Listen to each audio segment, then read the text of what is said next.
السلام عليكم. ازيكم حبايبي؟ عاملين ايه؟ في الفيديو اللي فات عملنا الكولسلو وهحط لكم اللينك بتاعه في صندوق الوصف.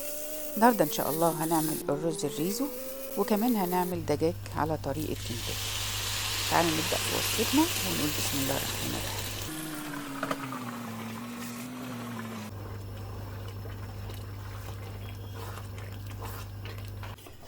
اول حاجه هغسل الفراخ كويس جدا بالدقيق والملح، وبعد كده بحط عليها ليمون وبسيبها شويه، وبعد كده بغسلها كويس. ده غير طبعا محلول النقع اللي بنحط فيه حوالي 4 معالق من السكر، وكمان 4 معالق من الملح، وبدوبهم كويس وبحط الفراخ فيها وبسيبها تتنقع حوالي نص ساعة أو ساعة.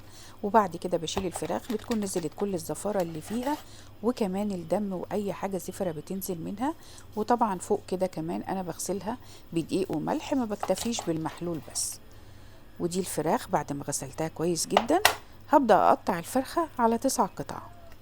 وانا لما بعملها بحب اشيل منها جدا الجلد، يعني بجيب الاوراق بقطع الورك على جزئين، واجيب الجزء اللي فوق، وطبعا ما ننساش نعمل فتحات، وبحاول اكسر كده المفصل اللي بين الجزئين علشان ما يتكونش فيهم دم. بجيب بقى الجزء اللي فوق، انا بشيل الاجنحة، وباخد كمان جزء من الصدر معاها جزء من اللحم بالشكل اللي احنا شايفينه ده، وباخد الجزء اللي تحت من الصدر كمان، دي بتبقى قطعة اهي دي. وبعد كده حابة تشيلي سلسلة الظهر شيليها، اللي هي العمود الفقري او الرقبة، الجزء الرقبة كلها، وباقي الصدر باخده على قطعتين بالشكل ده.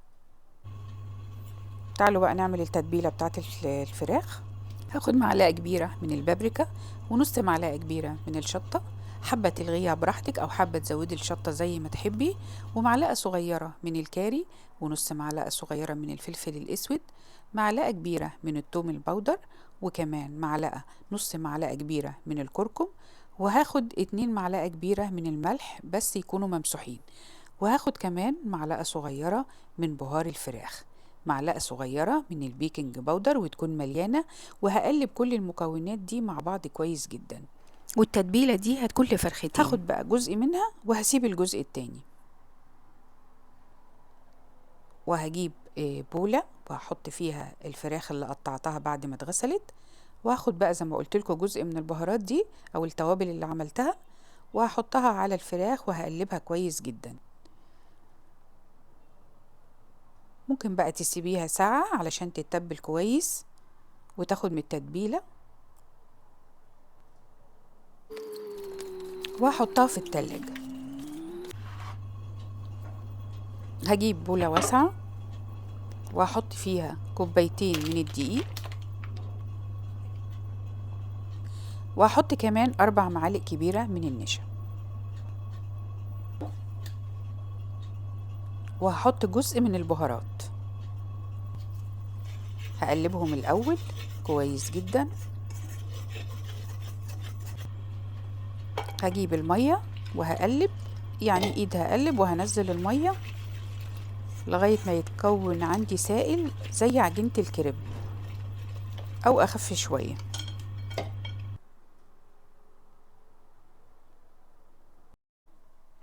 وبعد القوام بقى بالشكل ده، هبدأ انزل بقى قطع الفراخ فيها، وهقلبها لغاية ما اخلي قطع الفراخ كلها تختلط بالخليط اللي عملته ده.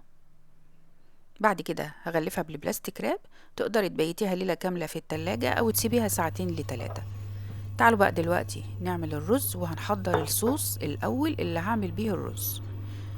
عشان تسهلي على نفسك حضري كل حاجة هتعمليها، وبعد كده ابدأي اعملي في الوصف عشان تسهلي على نفسك وما تقعديش تدوري على كل حاجة. هجيب بولة وهحط فيها 3 معالق كبيرة من الويستر شاير صوص، و2 معلقة كبيرة من الكاتشب، و2 معلقة كبيرة من صوص الباربيكيو، ومعلقة كبيرة من الهوت صوص، و2 معلقة كبيرة من الصلصة البيتي. وكل المقادير والمكونات هحطها لكم في صندوق الوصف. هيكون كمان معايا في مكونات الرز معلقتين كبار من الزبدة، وبصلتين كبار متقطعين مكعبات صغيرة. دلوقتي هجيب الحلة وهحط فيها معلقتين كبار من الزبدة، وهحط كمان حوالي 3 معالق من الزيت. معايا دول بصلتين كبار قطعتهم مكعبات صغيرة او افرميهم في الكبة خشن. شوحيهم في المادة الدهنية تشويحة مش اكتر من دقيقتين، مش عايزاهم يتبلوا ولا كمان عايزاهم ياخدوا لون. هنا بقى معايا 4 مكعبات من مرقة الدجاج. لو مش حابة تستخدميها بلاش، بس ده طريقة الرز الريزو، هو بيتعمل كده وهتلاقيه نفس الطعم بالظبط. وجربيه وان شاء الله هيعجبكم جدا. حطيتهم لغاية ما يفكوا كده مع البصلة. هنزل ب3 كوبايات من الرز، رز مصري عادي. والرز الريزو ما بيتعملش بالرز البسمتي. هقلب بقى، هشوح بقى الرز شوية لغاية ما اسمع صوته، بحيث ان المية اللي فيه تنشف يعني يتحمر شوية، يتحمر مش ياخد لون، لا المية اللي فيه تنشف خالص لغاية ما بقى بالشكل ده. دلوقتي هنزل بالصوص اللي عملناه على الرز، وهشوح بقى حوالي كمان 5 دقايق لغاية الرز ما ياخد تحميصة مع الصوصات دي وياخد اللون بالشكل اللي احنا شايفينه ده. دلوقتي الرز اتحمص وكمان اخد لون من الصوصات. هنزل بقى بالمية السخنة اللي هتغطيه، كأنك بتعملي رز مصر عادي، بس من وقت للتاني تقلبيه علشان الصوصات دي ممكن تخليه يتحرق من تحت. فأول ما يغلي هتهدي عليه النار، ومن وقت للتاني هتقلبيه، وبعد كده هتهدي عليه النار جدا وتهديه يستوى على البخار، يعني مع تهدية النار. يبقى كده كمان الرز خلص معانا. هنسيبه بقى يستوي، ونراعي ان احنا ما نحطش ملح عشان في موجودة مرقة دجاج. تعالوا بقى نعمل الصوص اللي هيتحط على الرز وهيتحط على الفراخ. هنحط نص كوباية كاتشب، ومعلقة كبيرة من العسل الأبيض، ومعلقة كبيرة من الصويا صوص، ومعلقة كبيرة من الخل، وربع معلقة صغيرة من الشطة. الشطة بقى حطيها على حسب راحتك، حابة تحطي معلقة، حابة تحطي نص، حابة تلغيها براحتك. هحط كمان نص معلقة من كل من البصل البودر والثوم البودر، وهنقلب كل المكونات دي كويس جدا. حطي ملح ودوقيها على حسب راحتك، حطي الملح. هقلبها للصوص لغايه ما بقى معايا بالشكل ده. هحطه بقى في ازازه الصوص، او حطيها في السوسيره زي ما تحبي. تعالوا بقى نشوف الخليط اللي هنعمله دلوقتي. جبت الدقيق والنشا، حطيت معاهم، وده عباره عن 2.5 كوبايات من الدقيق ومعلقتين كبار من النشا، وحطيت بقيه التوابل في قلب الدقيق. دلوقتي بقى جبت الفراخ، انا سبتها حوالي 3 ساعات في التلاجة، تقدر انت تحطيها من بالليل لتاني يوم. وهاخد كده هصفي وهحط في الدقيق، وهقلب كويس جدا جدا جدا لغاية ما الاقي فيه طبقة على الفراخ، زي الطبقة اللي هي بنشتريها من بره، اللي بيكون فيها الشكل ده. الكرمشة والقطع اللي بتبقى طالعة منها دي، هي دي اللي بتدينا الشكل اللي بنشوفه من الفراخ اللي بنشتريها من بره او من عند KFC او كنتاكي يعني. هيكون بقى معايا زيت غزير، يعني حطي حوالي 3/4 لتر من الزيت في ووك عميق. المهم يكون الزيت مغطي الفراخ، وتقدري كمان تغطيها، ما تقلقيش هتكون مقرمشة مادام الزيت غزير وبتسيبيها شوية في الزيت. هتطلع معاكي مقرمشة، يعني هتطلع كريسبي، مش هتطلع طرية، ما تقلقيش من النقطة دي. وبعد كده تقلبيها.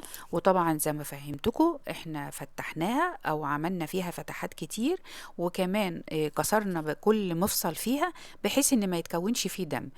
وده الدليل، شايفين ساعات بيطلع منها دم من الاوراق، بحيث ان هو كده ما بيبقاش فيه حاجة في الداخل خالص. ولما بتفتحيها بتلاقيها بيضة من جوه اللحم، ما بيكونش فيه اي اثار دم خالص. لو في اي حاجة كده بقى تقدري تشيليها براحتك. هسيبها لما تاخد اللون الذهبي، وبعد كده هشيلها احطها في مصفى علشان تصفي الزيت اللي فيها. ما بحطهاش على مناديل او مناشف، علشان ده بيطر الفراخ، ما بيخليهاش كريسبي. شايفين بقى الطبقة بتاعتها عاملة ازاي، كريسبي ومقرمشة تحفة جدا زي اللي بنشتريها من بره كمان، والطعم كمان هيعجبكم جدا. دلوقتي بقى هشيلها واحطها في مصفى.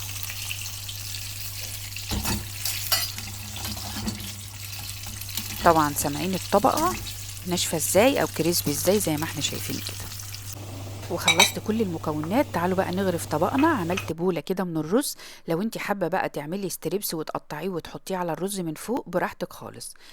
انا عملت لك كده الرز الاساسي بتاع الريزو، تقدري بقى انت اللي حابه تعمليه، حابه الستريبس تقطعيه وتحطيه عليه، بس انا اكتفيت كده بقطع كنتاكي. هحطها بقى جنبها واجيب الصوص اللي عملته واحط على الرز كده والفراخ.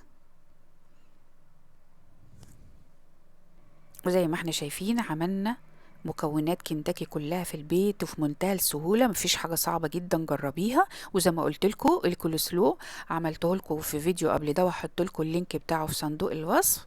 بكده يكون الفيديو بتاعنا النهارده خلص. تعالوا بقى نشوف الفراخ اللي عملناها. شايفين اللحمه ابيض من جوه ازاي ومستويه جدا وما فيهاش اي اثار لدم. اشوفكم على خير ان شاء الله في فيديو جديد. سلام عليكم، ما تنسوش اللايك والشير وسبسكرايب لسفرة ايدي. مع السلامه.